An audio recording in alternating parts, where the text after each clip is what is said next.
Karena harapannya nggak dapat, harapannya mentok, gagal, hancur, stres orang. Jadi orang stres, orang galau bukan karena beratnya masalah, tetapi ekspektasinya nggak dapat. Nah sekarang pertanyaannya, mungkinkah orang galau dan stres kalau ekspektasi, harapan dan niatnya rahmat Allah? Nggak mungkin, nggak mungkin galau. Kenapa? Karena di kondisi apapun itu bisa dia lakukan. Dia kaya, bersyukur, dapat rahmat Allah. Dia miskin, sabar, dapat rahmat Allah. Dapat tuh. Terus buat apa lagi galau? Buat apa lagi stres? Buat apa lagi depresi? Oh dapat. Beda kalau kita cari dunia, nah itu yang berat. Itu beda kalau kita harapkan pujian orang, itu yang bikin hancur. Karena nggak mungkin semua manusia muji kita. Ridhon nas ghayatul la tudrak, kata Imam Syafi'i.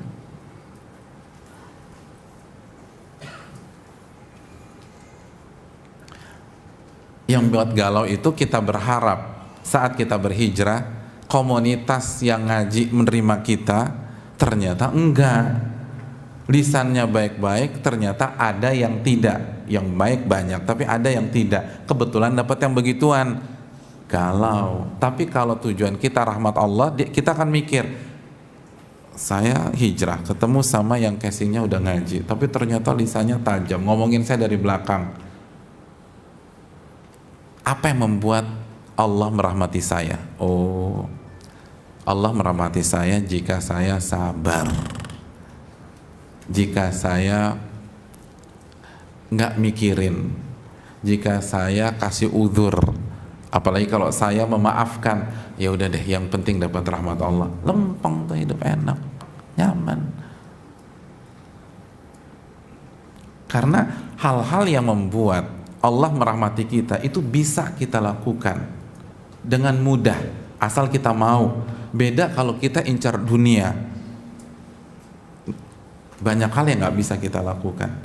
Contoh, misalnya Allah merahmati kita kalau kita sabar, bisa. Kalau mau kita bisa sabar. Allah merahmati kita kalau kita bersyukur, kalau mau kita bisa bersyukur. Tapi kalau kita ngincar pujian orang, gimana kita paksa semua orang muji kita? Nggak bisa. Itulah pintu masuk buat kegalauan, depresi, akhirnya mundur. Kita pengen kaya, nggak bisa kita paksain diri kita kaya besok. Itu yang bikin hancur. Oleh karena itu hadirin yang dirahmati oleh Allah, yang pertama jaga niat dan keikhlasan dan jujur kepada Allah.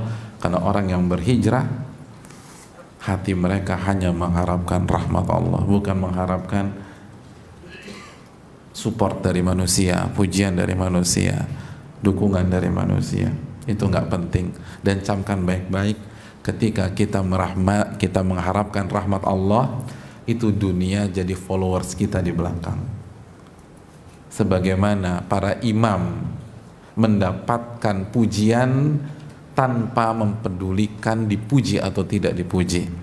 Sebagaimana Nabi Muhammad SAW sampai hari ini dipuji oleh manusia, diikuti oleh jutaan bahkan miliaran manusia, padahal selama hidupnya beliau nggak pernah ngarepin manusia. Cara mendapatkan perhatian dunia dengan berpaling dari dunia, bukan ngejar-ngejar dunia. Kalau kita ngejar-ngejar dunia, diinjek-injek sama dia, diinjak-injak. Man kanatil akhiratu hammah jama'allahu syamlah. Dalam hadis Tirmidzi Nabi SAW bersabda, barang siapa yang akhiratnya menjadi obsesi dan orientasi, otomatis dia berpaling sama dunia. Allah akan selesaikan segala urusan dunianya.